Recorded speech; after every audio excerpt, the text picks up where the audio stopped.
Mga preskong bareta sa lado lokal, nasyonal, internasyonal, asin iba pa. Bareta alas 7, digdi sa GB, garantisadong bareta.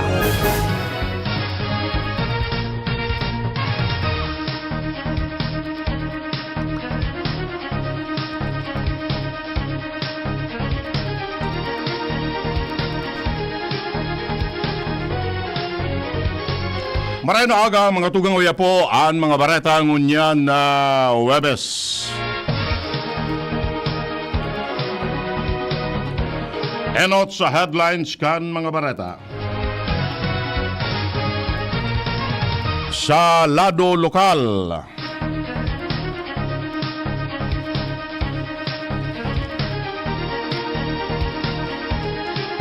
Search and rescue operation kan Philippine Coast Guard Bicol sa ibang probinsya kan Bicolan na apektado kan bagyong Christine nagpapadagos. Distribusyon ng mga pangenot na pangangaipo kan mga apektadong pamilya kan bagyong Christine, prioridad ngunyan kan gobyerno probinsyal kan Albay. Clearing operation sa mga lugar na bako ng baha nagpapadagos. 8 Infantry Division kan Philippine Army mataonin ayuda sa mga naapektaran kan uminaging bagyong Christine.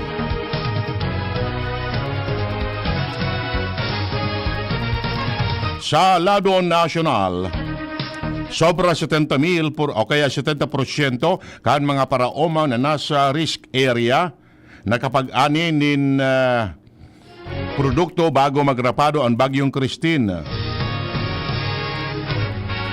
Marcos, tinugon ang Department of Energy na ibalik tulos ang supply ng kuryente sa Bicol.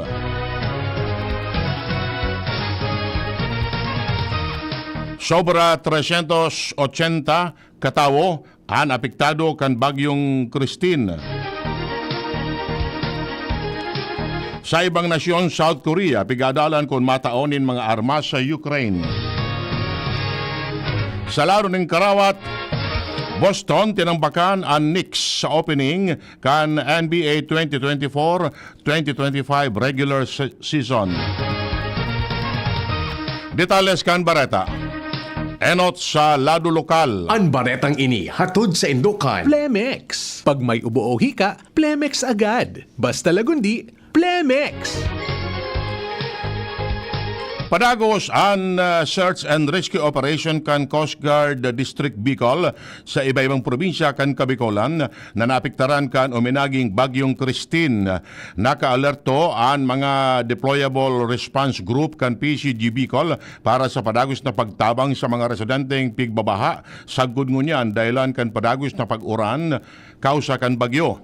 Nagkaparang persona ang nailigtas kan PCG Bicol sa nangyaring landslide sa Sitio Libas, Barangay Magaron, Ginubatan, Albay. Natahuban kan daga ang duwang harong sa nasabing lugar matapos ang padagos na pag-uran darakan bagyo. Tulos man na dinaraan mga biktima sa Josefina Belmonte Duran, Albay Provincial Hospital sa Ligao City. Naisalbarmaan kan PCG Bicol ang 22 katawo matapos ang marikas na paglangkaw kan tubig baha sa Barangay 16 o Barangay 18 Kabangan, Legazpi City. Ang mga na-rescue naman o igwamang mga na-rescue persona sa Barangay Calzada, Ginubatan, Albay. Ang baretang ini hatod sa Indokan, Mega One. Ang Mega One ay may 21 sangkap para matulungan ka sa iba't ibang karamdaman tulad ng diabetes, high blood, stroke, arthritis, kidney failure, cancer, viruses, at iba pa. Tumawag kay Doc Joey Bitito sa 0998-975-8121 or 0917-853-8933. Sa ibong ka nagpapadagos na search and rescue operation, padagos man ang clearing operation sa mga lugar na bako na baha. Sigun kay Coast Guard Bicol District Commander Commodore Ivan Roldan, maabot sa 500 na tawo kan Coast Guard Bicol ang nakadeploy sa iba-ibang probinsya kan reyon. Ipigpapailing ang bayanihan sa pagtarabangan na malinig ang mga tinampo, asin magkaarali ang mga nakakaulang sa dalan. Mientras tanto, padagusman ang search and rescue operation kan Coast Guard Bicol sa Albay, Asin, Camarines Sur. Matao manintabang ang 8th Infantry Division kan Philippine Army sa mga naapektaran kan Bagyong Christine. Sigun kay OCD Bicol Regional Director Claudio Yucot, piglalauman ang tabang asin asistensya kan 8th Infantry Division kung saan maglilibot ang mga ini sa reyon. Sinabi ni Yucot, kung pwesto kan tabang na ipapaabot sa mga residentes yung tubig, asin relief goods mantang poponan ini kan mga tauhan kan 8 ID sa lalo madaling panahon.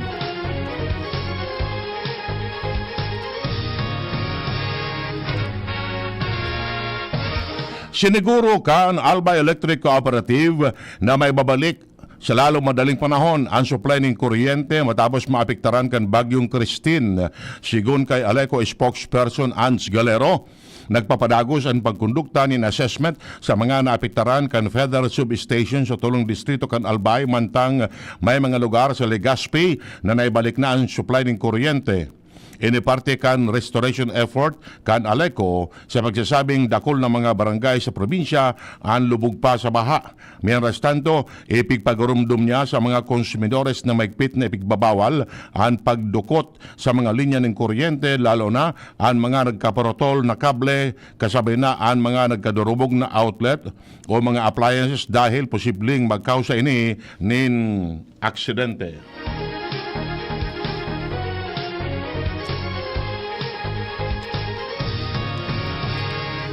Prioridad ngunyan kan gobyerno probinsyal kan Albay ang pagdistribuir kan pangenot na pangangaipo sa mga pamilyang naapektaran kan Bagyong Christine kasabay kan pagdistribuir nin food supply asin iba pang pangangaipo. Sigun kay Acting Governor Glenda Ong Bongao, pamayo kan PDRRMC, sa paagi kan Provincial Social Welfare and Development Office, nakabakal na nin 1,500 sako nin bagas sa target na 3,500 sako para sa mga evacuees kan Albay. Nagprepara naman ang Albay Provincial Agriculture Office nin 2 milyones pesos na kantidad nin mga pisog bilang asistensya sa mga paraoma na apektadong maray ang kabuhayan dalan kan kalamidad.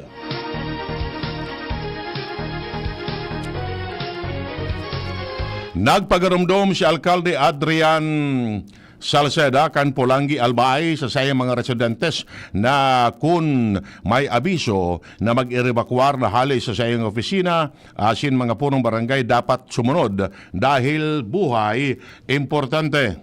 Sigun kay Salceda, sa panahon ng kalamidad, responsibilidad kan kada pamilya na magsunod sa abiso, lalo na ang mga nasa lugar na bantad sa mga landslide asin baha. Hinagad man ni Salceda sa mga Pulanggenyo na tabangan asin suportahan siya na may balik ang Glory of Pulangi matapos mapiktaran kan maiwasan na pagbabaha asin landslide darakan uminaging Bagyong Christine.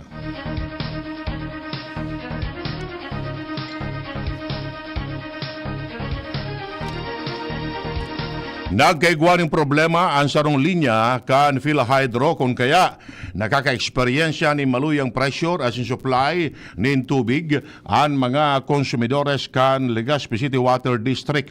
Ini ang ipinaliwanag ni LCWD General Manager Jess Rico Salazar sa DCGB News kung saan posibleng ngunya na aldaw may kabit na kan sa indang supplier ang bomba o pump para sa maray na bulos nin tubig.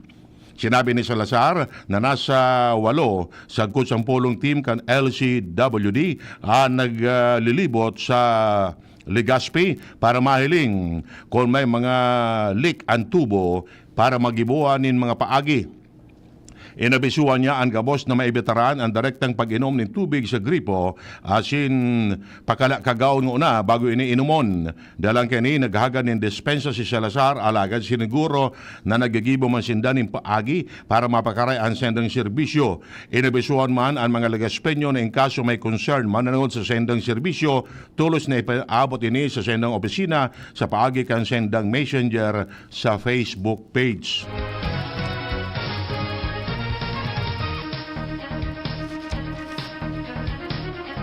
Isinibog gararay ang schedule para sa Regional Jamboree sa Barangay Basag, Ligao City. Ini ang inanunsyo ni Boy Scout of the Philippines Regional Chair Noel Rosal matapos ang ginibong konsultasyon sa mga miyembros kan Jamboree Organizing Committee matapos mapiktaran kan bagyong Christine ang Kabikolan. Sigun kay Rosal, indefinitely postponed ang nasabing Jamboree para matawan in oras na ma-recover ang gabos matapos ang kalamidad mantang ang lugar sa barangay pigagamit sa ngunyan bilang evacuation center mantang ang mga personalis na sa pag-irahay asin pagpakaray kan mga tinampo tulay, water facilities asin iba pa. Ang dakulang aktibidad kan mga Boy Scout nakatalaan ko tanang gibuhon puon sa Sabado, sagod Oktubre 29, kung sa ipiglalauman ang poco mas o menos 5,000 sagod sa 6,000 na mga scout asin scouters ali sa anum na probinsya kan Kabikolan.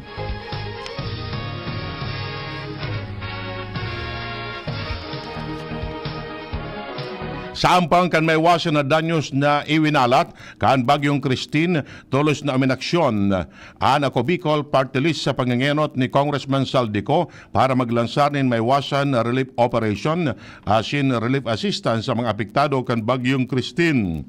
Sigun kay Kong Saldi, day papabayaan kan ako Bicol Party List ang sa iyang mga kababayan sa oras kan sendang pangangiipo.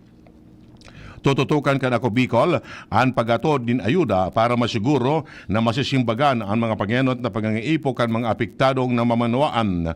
Truck na truck o kaya truck nin mga food packs asin iba pang importanteng supply ang pigdistribuir sa mga apektadong residente sa mga iba-ibang banwaan asin syudad sa Albay. Idinugang pa ni Kong Saldi bilang mga representante kan mga Bicolano sa mga pangenot na kamawotan ang mangenot sa mga relief operation asin siguruhon na makakaantos-tulos ang ayuda sa gabos na nangangiipo.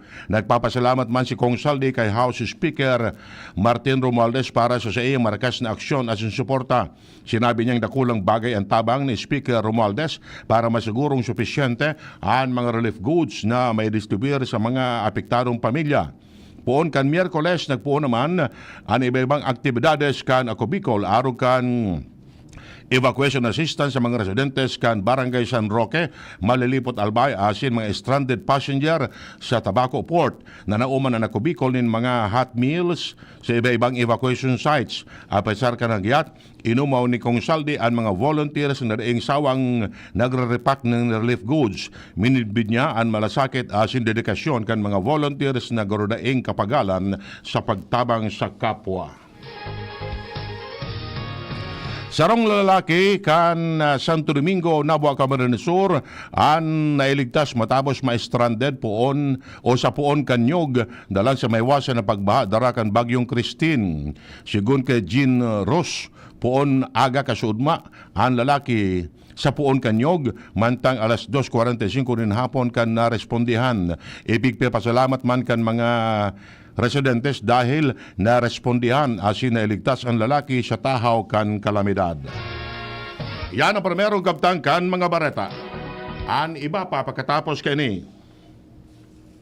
At ngayon, ang pinakabago, ang pinaka-epektibong food supplement na mabusising ginawa sa Amerika at matapos ang 3 taon, aprobado na ng FDA. Mega One, ang evolusyonaryong produkto na nagtataglay ng 21 natural na mga komposisyon na nakatutulong upang palakasin ang immune system at ang ating kalusugan. Para sa karagdagang impormasyon, maaaring pumunta kay Doc Joey Bitito sa Barangay 18, Cabangan West, Legazpi City, kaharap lang ng Bangko Sentral ng Pilipinas. O tumawag sa 0998-975-8121 or 0917-853-8933 para sa free consultation sa natural medicine. bisitahin din ang aming Facebook pages, Mega One-Superfood at NHC Bayanihan Official. Mega One, evolusyon para sa kalusugan.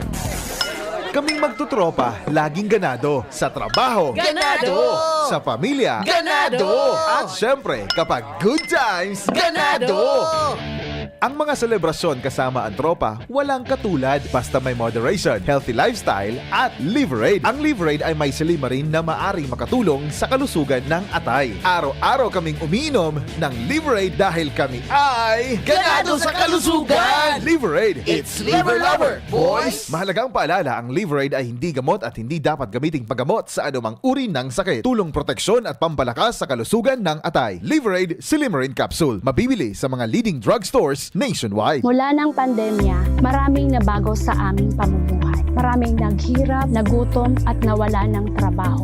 Ngunit sa panahong iyon, hinikayat kami ni Congressman Fernando Didi Cabredo na pasiglahin ang kultura ng pagtatanim. At sa gayon ay hindi lamang kami aasa sa tulong ng gobyerno at hindi rin kami magutom sa panahon ng krisis.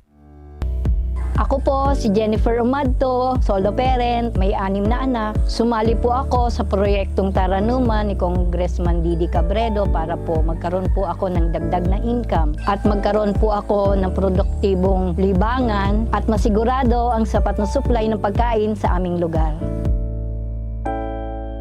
Dahil sa pagsisikap namin, nabigyan kami ng garden tools, pananim, skill training, tulad ng bread making, para madagdagan ang aming kaalaman. At nabigyan din kami ng trabahong mapagkakakitaan. Bilang member ng Women Planters, kami po ay mapalad na natutulungan sa pagpapagamot sa ospital, pambili ng gamot, pati na rin po burial assistance kung may namatayan sa pamilya. Nakatanggap rin ang aming mga anak ng educational assistance dahil hangad ni Kong Didi Cabredo na mapagtapos ang aming mga anak sa college para magkaroon sila ng magandang trabaho at kinabukasan. Super proud po ako dahil nabibigyan ng importansya ang mga kababaihan sa agrikultura. Hindi sa tercer distrito maungmaan mga tao sa imong pagserbisyo, Congressman Didi Cabredo. Kasi sa inkaman magduman, madaling ranihon maaasahan. Para para siratit sir o driver ka man, estudyante simpleng tao tinatabangan. Kung Didi Cabredo, salamat po sa imong marhay na pagserbisyo. Kung Didi Cabredo, tunay na progresibo ang tercer distrito. Thank you Kong Joey Sanceda, habang sa agrikultura, turismo, infrastruktura, financial tabang medikal. Thank you Kong Joey Sanceda. Buhay natin mas sumasaya pag si Joey ang kaiba. Daig natin ang pangangamba, Kong Joey Sanceda. Highest rating na proven ang sa tuyang congressman. Albay ahead ang atang lahat, Kong Joey Sanceda. Albay ahead ang at lahat, oh. Albay ahead ang at lahat, oh. Kong Joey Sanceda. At talagang tuwang-tuwa ka pa sa pagligo sa alulod, ha? Umuwi kang ang bata ka at maligo. Maghugas ka ng maigi, ha? Galing ka pa sa bukid, Hugasan mo yung kutsara bago mo gamitin. Baka naihian niya ng daga. Walang pinipiling lugar ang leptospirosis. Sa school, sa daan, kahit pa sa iyong tahanan. Maglinis, magmasid, mag-ingat. Labanan ng leptospirosis. Kung may posibleng exposure, konsulta tayo sa pinakamalapit na health facility. Para sa libreng konsulta at reseta, tumawag sa DOH Hotline 1555, press 2. Ubo, plemang nakabara, hirap sa paghinga. Dapat may dalang ginhawa. Kaya lagi kong bitbit, Plemex Forte Capsule. Ang Plemex Forte Capsule ay gawa sa halamang lagundi. Ginhawa sa ubo at hika. Magaan dalhin, madaling inumin. Plemex Forte Capsule. Basta lagundi, Plemex. Vitex Lagundo L is the generic name of Plemex Forte. If symptoms persist, consult your doctor. Tanggal ang plema, tigil ang ubo. Maluwag ang paghinga sa Plemex Forte. Basta lagundi, Plemex. Ang Plemex Forte Lagundi Capsule ay mabibili sa pangunahing butika o drugstore na malapit sa inyo.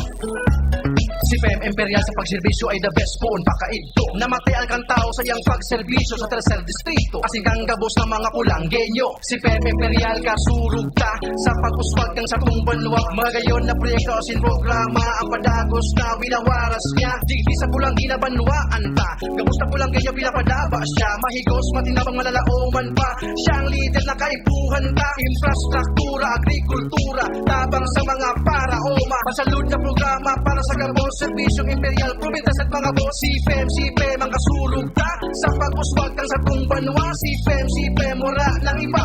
Serbisyong imperial, malalauman ta. Si PEM Imperial na patagos ang pagserbi sa banwa kang kulangi. Serbisyong imperial, termina niya tong malalaoma. Si PEM Imperial na pagdabaan kulangi. Makulugan pa Greg, may work pa. I-Biogesic mo na yan. Bulong tulos? Baad igong side effects? Iba ang Biogesic. Most doctor-prescribed brand sa sakit ng ulo at lagnat. Aba, maingat mananggad. Jody Santa Maria po. Sa sakit ng ulo o lagnat, Biogesic agad. Alagang Unilab yan. Paracetamol is a generic name of Biogesic. If symptoms persist, consult your doctor. Okay ka na, Nay? Yes, anak. Bumuti na ang pakiramdam ko. Ay, salamat. Kaya pagdating sa gamot, tiwala ako sa Actimed. Napakagaan pa sa bulsa. Up to 85% ang natitipid ko sa Actimed kumpara sa branded na gamot. Kaya may extra tayo today. Tara na, ipasyal tayo. Ay, salamat sa wise kong anak. Salamat sa Actimed Quality Generics. Diyan lang yan sa Generica Drugstore.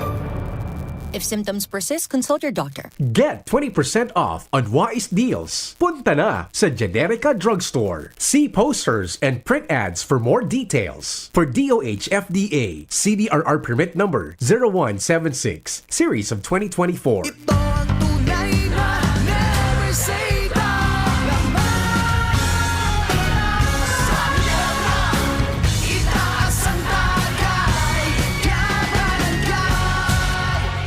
Drink responsibly. Ginebra San Miguel, lamang ang may tapang sa One Ginebra Nation. Kapag nagkakaedad na, mas importante ang proper lifestyle. Jogging tayo pa! Sige nak! Maliwanag ang benepisyo ng tamang pagkain at ehersisyo, kasama pa ang pag-inom ng Optin. May nutrients ng lutein, vitamin C, E at zinc. Parte na ng aking daily regimen. Ganda talaga ng view dito pa. Kitang-kita. Mahalagang paalala, ang Optin ay hindi gamot at hindi dapat gamitin panggamot sa anumang uri ng sakit. Labanan ang maagang panlalabo ng paningin sa tulong ng Optin. Kitang-kita ang kalusugan. Mabibili sa mga leading drugstores nationwide. Adrian Salceda, Adrian Salceda.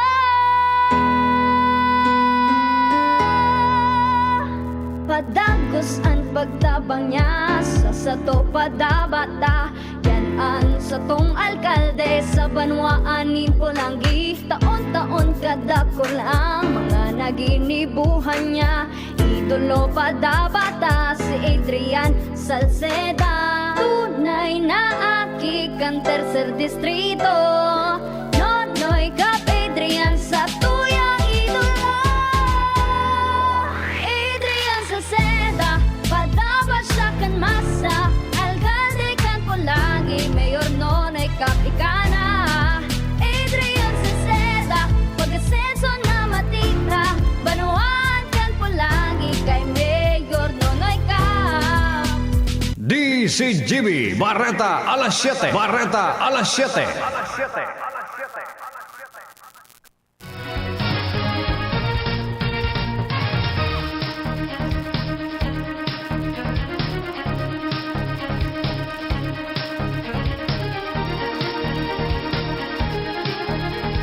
Detalles kan Barata sa Lado Nacional. Ipinorden ni Presidente Bongbong Marcos sa Department of Energy na siguruhon na may babalik tulos ang supply ng kuryente sa Kabikolan sa oras na magkulpa na ang tubig baha sa dakol na lugar. Sa situation briefing sa Camp Aguinaldo, tinugon kan Presidente si Energy Secretary Rafael Lotilla na ariglaron ang pagpapabalik sa supply ng kuryente pero siguruhon na daing madadanyaran sa oras na may balik na ang enerhiya asin irahayon ang mga nagkakararaot na kable asin mga poste. Naobserbaran man niya na mga sasirang na sitwasyon dalan kan makusog na demand sa kuryente pigkakaskasan ang trabaho maski nagkakagurubot ang mga kable ng kuryente na mas lalong peligroso sa mga namamanuan. Gusto ni Marcos na areglaro yung marahay ang pagpapabalikan supply ng kuryente asin siguro na daing madadanyaran ang mga naapiktaran na namamanuan. Maabot sa kabilugan na 382,302 katao o katumbas nin 77,302 na pamilya ang naapektaran kan Bagyong Christine sa Kabikolan, Western Visayas, Eastern Visayas, asin Zamboanga Peninsula. Inan kinonfirmar kan National Disaster Risk Reduction and Management Council base sa datos kan NDRRMC.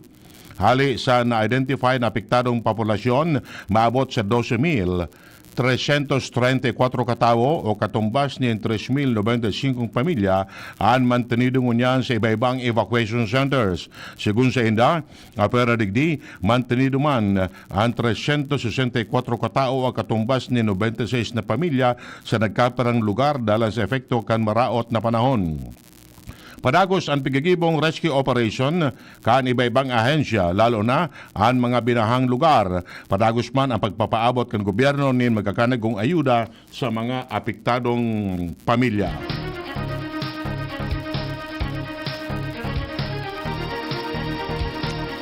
Naghagad na nintabang ang Pilipinas sa mga kataraning na nasyon sa Asia para sa disaster and relief effort. May kinaraman sa pagrapado kan Bagyong Christine. Sigun kay Defense Secretary Gibo Teodoro, piglalauman ninda ang worst case scenario dahil sa posibleng magiwas pa ang danyos na iwawalat kan bagyo. Makikipagkoordinar ang Department of National Defense sa indang mga international counterparts, partikular na sa ASEAN countries para sa dagdag na resources para sa search, rescue and relief operation. Apera digdi, nag-coordinate naman ang Pilipinas sa Amerika para sa panibagong tabang. Partikular digdi ang airlift capability at sinibapang manpower na pwedeng may pasubli sa Pilipinas. Sharing man, piglinaw ni Teodoro na dahil pa nag-request ang gobyerno sa ibang nasyon dahil pigma-maximize pa ninda ang kabos na rekursos asin kaya paman na magsimbag ang gobyerno. Sa oras na mag-request ang Pilipinas nintabang sa international counterpart, iyon kay puan na nakalatag na kung ano ang mga gigibon asin sa dadarahon ang mga tabang.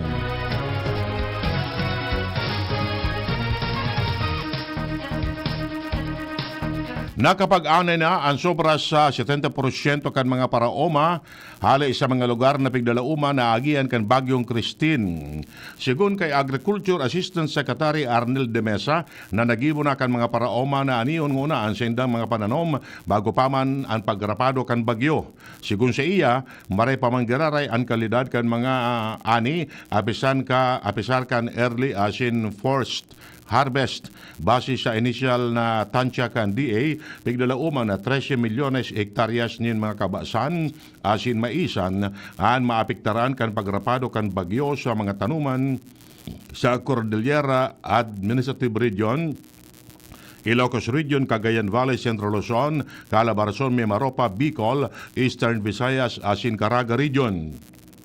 15% digdi ang pigadeta na grabing madadanyaran, lalo na ang mga umahan na luminaog na sa second o third cropping period. Magigaramduman na bago ang paglaog kan Bagyong Christine sa teritoryo kan Pilipinas, nagpalos na nin aviso ang DA para sa mga paraoma na nagsusugo sa mga ani na aniho na tulos ang sendang mga pananom na pwede ng anihon.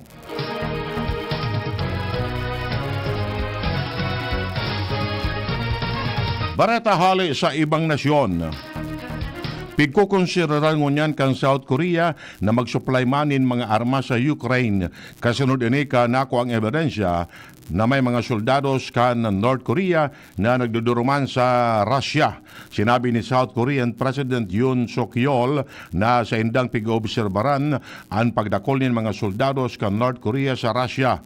Ang nasabing pahayag matapos ang ganibong meeting ni Yeol sa sayang Security Cabinet, enot ng pinamutikan kan Russia na may mga soldados kan North Korea na nagtatabang sa inda.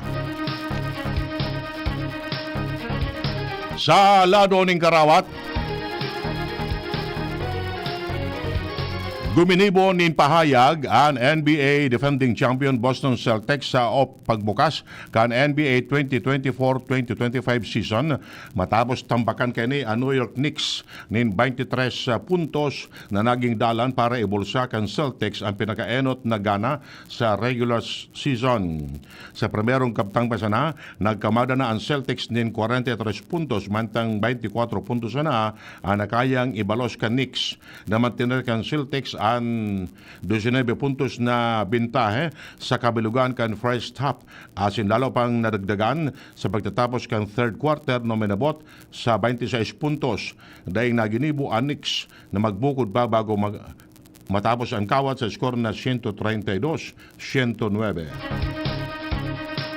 Ultimo sa detalles kan Bareta, ang kamugtakan kan panahon, nasa linya ang Pag-asa. Maray na po sa mga paraan tabay para po sa update dito sa pigmo-monitor tang si Bagyong Christine. So kasuba bong maaga, alas 12:30 nin aga, nagtama na po sa kadagaan ining si Bagyong Christine. So digdi po siya naglandfall sa Dibilacan sa probinsya pang Isabela as severe tropical storm. So sa ngunyan basis sa tuyang bulletin number 17 na pinaluwas kasubagong alas 5, nakabandera man giraray ang signal number 1, ang bilog na Kabikulan. So sa ngunyan, wala na po kitang under signal number 2, puros na sana signal number 1 ining bilog na Kabikulan. Kaiba na itong probinsya pang Masbate as well as Sutikao as in Burias Islands. So kasubagong alas 4 nin hapon, ang sentro ni Bagyong Christine, pigkakarkulot ang nasa bisinidad